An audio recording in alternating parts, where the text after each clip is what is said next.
पिछली भाग में उस तांत्रिक के कहे अनुसार ही मुखिया जी गांव में प्रवेश करके रहस्यमयी तरीके से हर एक से मिलकर जो कुछ भी तांत्रिक जी ने कहा था वो सब कुछ उन्हें बताया।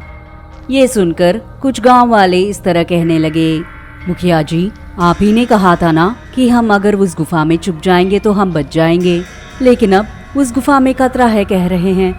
हाँ, तांत्रिक जी ने मुझे ऐसा ही कहा था। उस रक्त पिशाच को पता चल गया है कि हम कहाँ छुपने वाले हैं। एक मच्छर की सहायता से वो रक्त पिशाच हम जो भी कर रहे हैं वो सब कुछ देख रही है। ऐसे समय में उस तांत्रिक जी के कहे अनुसार हमने नहीं किया तो हम सबके जान वो रक्त पिशाच जरूर ले लेगी। आप सब मेरे कहे अनुसार गांव के बीचों बीच आकर मैंने जैसे कहा है वैसा ही नाटक कीजिएगा। हमारी बातों से उसको ऐसा लगना चाहिए कि हम सभी उस गुफा में छुपने वाले हैं। इस तरह मुखिया जी ने गांव वालों से कहा। और दूसरी तरफ पानी में रह रही वो मछली रक्त पिशाच से इस तरह कहने लगी, तुम एक पिशाच हो और तुम्हारी एक असिस्टेंट, खुद का खाने का ठिकाना नहीं और उस मच्छर को क्या खिलाओगी। इस तरह वो मछली ताने मारने लगी। ये सुनकर रक्त पिशाच ने कहा, हे तुच्छ मछली, तुम्हें मेरी शक्ति का अंदाजा नहीं है, इसीलिए इस तरह बोल रहा है तू। ये रक्त पिशाच अगर एक बार बाहर निकल जाएगी तो मेरी भूख को मिटाने के लिए आसपास के 5-6 गांव भी मिट जाएंगे। मेरे साथ ऐसे साजिश करने वाले किसी को भी मैं नहीं छोड़ूंगी। सबको मारकर तेरे ही सामने उन सबके खून पीकर मैं तुझे भी मार दूंगी। इस तरह रक्त पिशाच ने गुस्से से कहा। तब मछली ने कहा,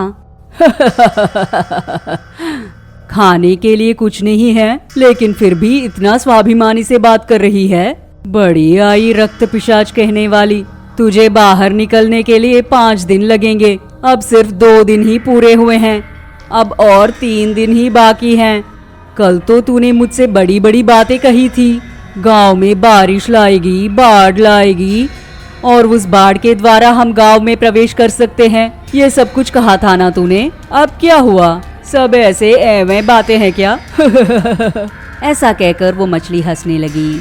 ये सुनकर रक्त पिशाच, ओ मछली, आज ही रात को बहुत ही भयानक सी बारिश को बरसाऊंगी और इस पूरे गांव को मैं डुबा दूंगी और फिर उस गुफा में छिप रहे सभी गांव वालों को चबा चबा कर नहीं खाया तो मैं रक्त पिशाची नहीं हूँ। हा हा हा हा हा हा हा हा।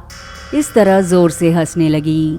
तभी वो मच्छर वहां पर आकर इस तरह कहने लगी, सुनो रक्त पिशाच, समय हो गया है, तुम अपना काम शुरू करोगी तो वो गांव वाले कहाँ पर छुपे हैं वो मैं पता कर लूंगी। जल्दी जल्दी बातचीत बंद करके जल्दी काम शुरू करो।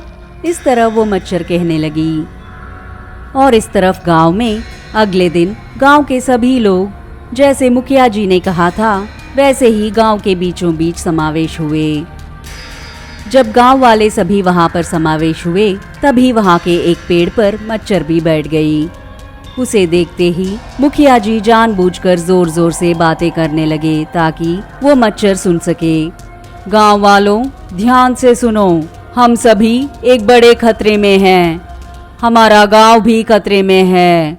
इस गांव में बड़ी सी बाढ़ आने वाली है, इसलिए अपने साथ बच्चे, गाय, बकरी सब कुछ उठाकर इस गांव के बाहर वाले पहाड़ी गुफा में हम सब छुप जाएंगे तो हम सब बच जाएंगे, ऐसा उस तांत्रिक जी ने कहा था। इसलिए मैंने जैसे कहा है वैसे ही हम सभी उस गुफा में जाकर छुप जाएंगे तो हम सब की जान बच जाएगी, समझे? जल्दी जाने की तैयारियां करो।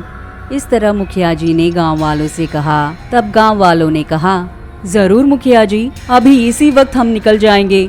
हम अपने परिवार वालों को और गाय बकरी को भी साथ लेकर उस गुफा में छुप जाएंगे। उन सब की बातें सुनकर वो मच्छर उस पेड़ से उड़कर चली गई।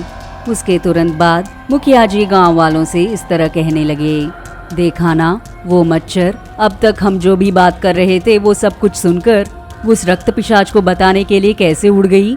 इसीलिए हमें उस तांत्रिक जी पर विश्वास करना होगा। चलो चलो, हमारे पास ज्यादा समय नहीं है, मेरे घर में वो तांत्रिक जी इंतजार कर रहे हैं। और फिर गांव वाले सभी मिलकर मुखिया जी के साथ मुखिया जी के घर पहुंचे और वहां पर तांत्रिक इन सब से इस तरह कहने लगे, मैंने जो कहा उसकी इज्जत करके आप सब यहाँ आए हैं, इसके लिए आपको धन्यवाद। आप सबकी सुरक्षा करने की जिम्मेदारी मेरी है। मैं तुम लोगों के गांव को पहले के ही जैसे सस्य श्यामल और सुरक्षित तुम लोगों को लौटाऊंगा। मेरी बात मानिए।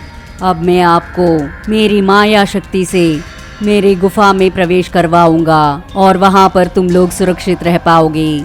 आपको वहां पर जो भी जरूरत पड़ेगी वो सब कुछ मेरी शक्ति किरटाएं देख लेंगी। ये सुनकर मुखिया जी इस तरह कहने लगे, तांत्रिक जी पहले इन सबको वहां पर भेजिए, लेकिन मैं आपके साथ ही रहूंगा। उस रक्त पिशाच का अंत करते वक्त मैं आपका साथ दूंगा। मुझसे जो सहायता हो सकता है वो मैं जरूर करूंगा। कृपा करके आप मुझे आपके साथ ही रहने दीजिए। ये सुनकर तांत्रिक जी का शिष्य भी इस तरह कहने लगा, हाँ गुरुजी, वो रक्त पिशाच पहले दिन से ही इस मुखिया जी से ही बात कर रही है। ऐसे समय में उस रक्त पिशाच को अगर कुछ जरूरत पड़ी तो इनके द्वारा हम इंतजाम कर सकते हैं। इन्हें भी हमारे साथ रहने दीजिए। शिष्य की इन बातों को सुनकर तांत्रिक जी ने इस तरह कहा, रक्त पिशाच का अंत करते समय वहाँ कोई साधारण व्यक्ति होगा तो उसे भयानक से परिणाम भुगतना पड़ सकता है, लेकिन आप इतना कुछ कह रहे हैं तो इन्हें भी हमारे साथ ही रहने दो। लेकिन इनके चारों तरफ एक रक्षा वलय बनाना होगा।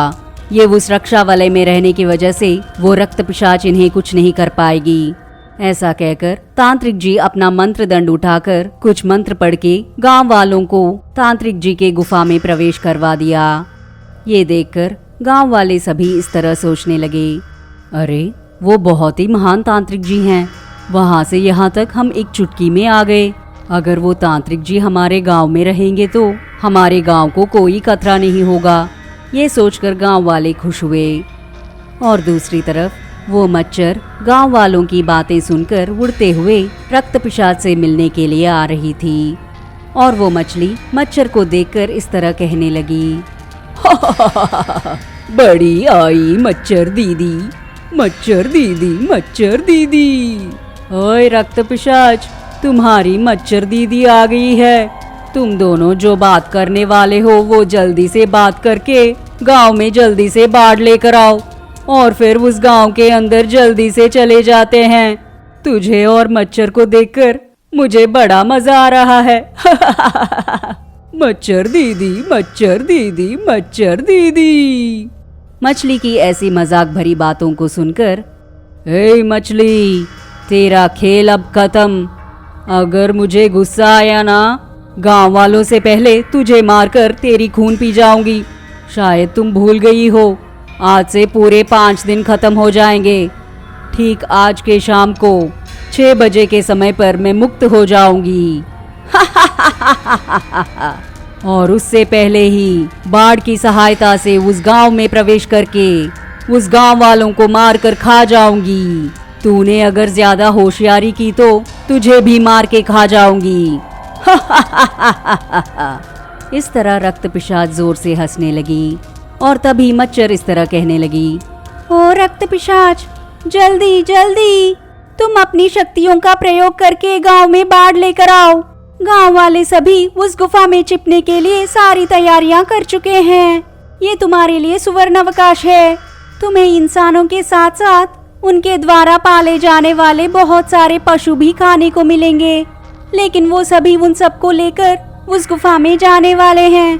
ठीक इस समय पर तुम वहां पर आओगी तो तुम्हें खून की कोई कमी ही नहीं होगी।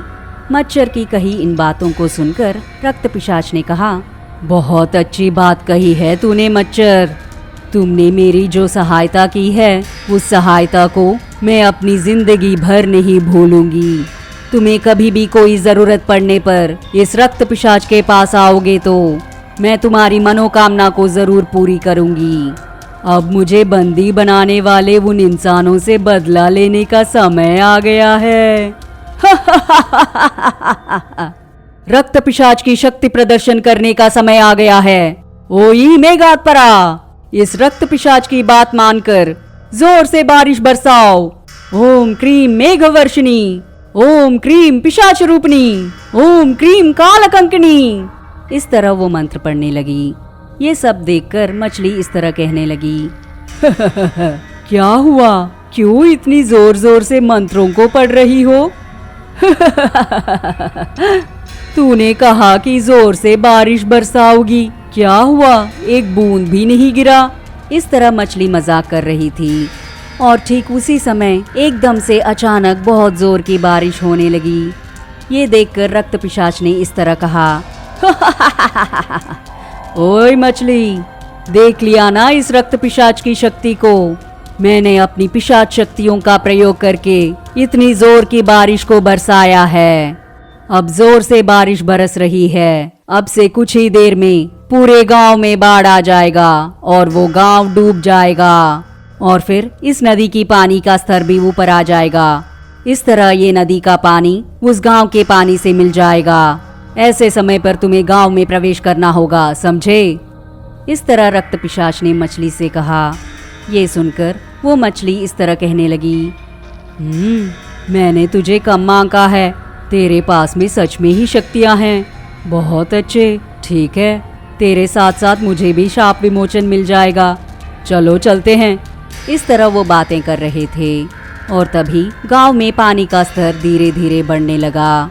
ये देखकर तांत्रिक जी इस तरह कहने लगे, देखा ना, मैंने जैसे कहा था ठीक वैसे ही उस रक्त पिशाच ने गांव में बाढ़ लेकर आ गई है। अब ये पूरा गांव पानी में डूब जाएगा। हमें एक छोटी सी नाव की सहायता से उस गुफा की तरफ जाना होगा। इस तरह वो तीनों बातें करने लगे।